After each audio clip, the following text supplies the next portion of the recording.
PhD Supervision Toolkit, supporting effective postgraduate supervision in higher education. Table of Contents. Chapter 1. Understanding the role of a supervisor. Chapter 2. Starting the supervision journey. Chapter 3. Supporting topic development and proposal writing. Chapter 4. Supervising the literature review. Chapter 5. Supervising the methodology. Chapter 6. Supervising the findings. Chapter 7. Supervising the discussion. Chapter 8. Supervising the conclusion. Chapter 9. Providing effective feedback and support throughout supervision. Chapter 10. Navigating examination, revisions, and completion. Chapter 1. Understanding the role of a supervisor. This chapter introduces the foundations of postgraduate supervision, including the distinction between supervision, teaching, and mentoring.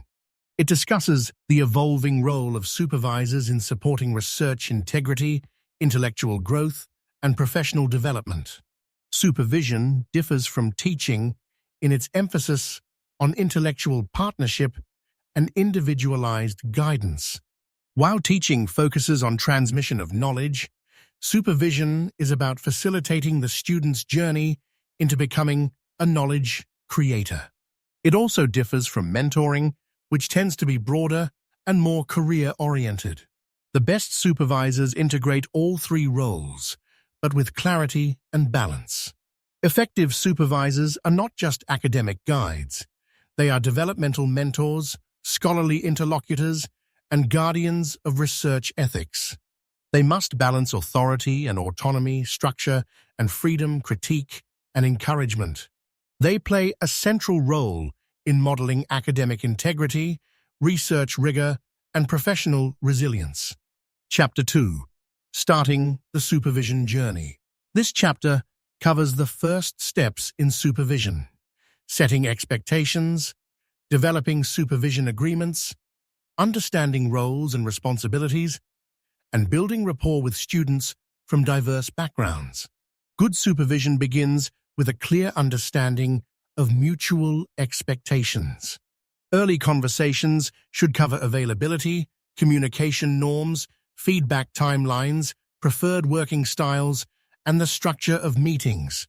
A supervision agreement formalizes these and sets the tone for an accountable relationship.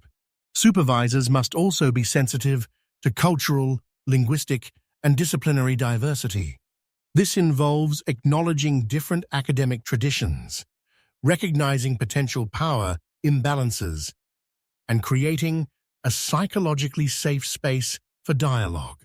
Initiating a strong supervisory relationship lays the foundation for sustained engagement, trust, and scholarly productivity. Chapter 3. Supporting topic development and proposal writing. This chapter focuses on helping students move from a broad interest to a viable research proposal. Broad interest to a viable research proposal. Topics include aligning research components, writing coherent proposals, and navigating ethics and institutional processes. Supervisors play a key role in helping students refine vague ideas into feasible research problems. This includes formulating clear aims, aligning questions with methodology, and situating the topic within the relevant literature and context. Proposal writing requires integration, research problem, rationale, objectives, literature review, conceptual framework, methodology, ethical considerations, and expected contributions. Supervisors should provide iterative feedback on structure, coherence, and feasibility. Ethics clearance is also central. Supervisors must ensure students understand research ethics principles and institutional protocols.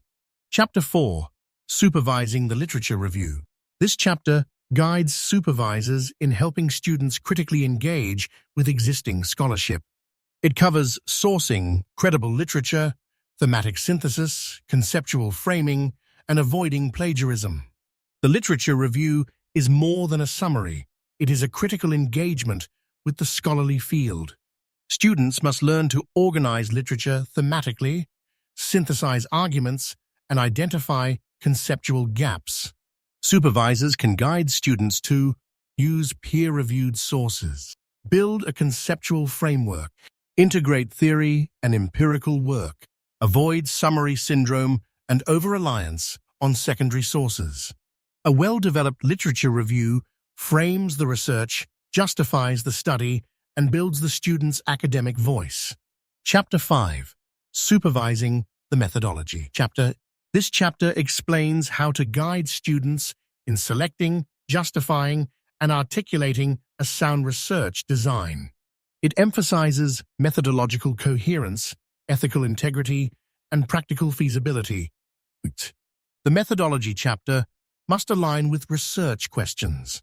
Supervisors should assist students in choosing qualitative, quantitative, or mixed methods appropriately, explaining and justifying sampling, data collection, and analysis methods, demonstrating rigor, credibility, and ethical soundness. Methodological writing must be more than description. It must show argument, reflection, and coherence. Supervisors should review alignment across methodology, theory, and research objectives. Chapter 6. Supervising the Findings. This chapter focuses on supporting students in presenting data clearly, ethically, and logically. It covers qualitative and quantitative data presentation, use of visual aids, and avoiding over-interpretation. The findings chapter should present data in alignment with research questions, avoid narrative overload or unstructured reporting, use tables, figures, and excerpts purposefully, refrain from interpreting data prematurely, save this for the discussion. Supervisors should ensure clarity, consistency, and ethical representation of data. Students must ground findings in evidence without speculation. Chapter 7. Supervising the Discussion. This chapter provides strategies for helping students interpret their findings, connect them to literature and theory, and articulate their scholarly contributions with depth and precision. The discussion chapter transforms data into insight. It should engage critically with literature and theory, explain findings in context, including contradictions, articulate contributions to knowledge, demonstrate reflexivity and intellectual maturity.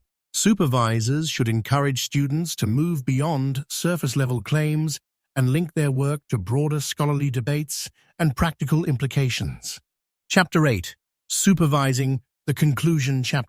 This chapter details how to support students in synthesizing their study, highlighting contributions, identifying limitations, and proposing realistic recommendations in their final chapter. The conclusion chapter must provide a clear synthesis of key insights, articulate original contributions with specificity, reiterate limitations and their implications, offer thoughtful recommendations for practice, policy, or further research. Leave the reader with a sense of completion and intellectual clarity. Supervisors should help students avoid repetition and encourage confident, measured final reflections. Chapter 9. Providing effective feedback and support throughout supervision. This chapter explores principles and strategies of constructive feedback, emotional support, and developmental supervision. It emphasizes respectful dialogue, resilience, and student empowerment. High-quality feedback should be timely and specific, constructive and respectful, balanced between critique and affirmation, delivered through appropriate formats: written, verbal, in-person, remote. Supervisors should also be aware of the emotional labor of research and offer encouragement, empathy, and referrals to student support services when needed. Feedback is not only correction, it is mentoring in action. Chapter 10. Navigating examination, revisions, and completion. This chapter outlines the final stages of the thesis process. It includes guidance on submission, oral defense preparation, responding to examiner feedback, supporting revisions, and celebrating student success. Supervisors should help students prepare submission-ready work, offer mock defenses, or question and answer preparation. Guide responses to examiner comments with professionalism. Support revision planning and integrity. Celebrate milestones and offer mentoring beyond the thesis. This is both an academic and emotional transition. Endings matter. Supervisors play a vital role in making them meaningful and dignified. Appendices. Appendix A. Supervision agreements and contracts. Sample supervision agreement template. Supervision meeting schedule template. Appendix B. Proposal development tools. Research proposal checklist. Ethics application template. Appendix C. Literature review support. Literature search log template. Critical reading and note-taking worksheet. Appendix D. Methodology guidance. Methodology chapter structure template. Data collection plan worksheet. Appendix E. Findings. Chapter tools. Findings structure templates, qualitative and quantitative. Visual aids, best practices guide. Ethical data presentation checklist. Appendix F. Discussion chapter tools. Discussion chapter planning worksheet. Literature findings, theory mapping template. Contribution statement builder. Appendix G. Conclusion chapter tools. Conclusion. Chapter checklist. Recommendations template. Limitations framing worksheet. Appendix H. Feedback and support. Feedback quality checklist. Feedback delivery options grid. Student reflection prompts. Supportive supervision contract template. Appendix 1. Examination and revision. Final submission checklist. Oral defense preparation guide. Examiner feedback analysis template. Revision response framework. Post-completion reflection and publishing guide. Happy supervision.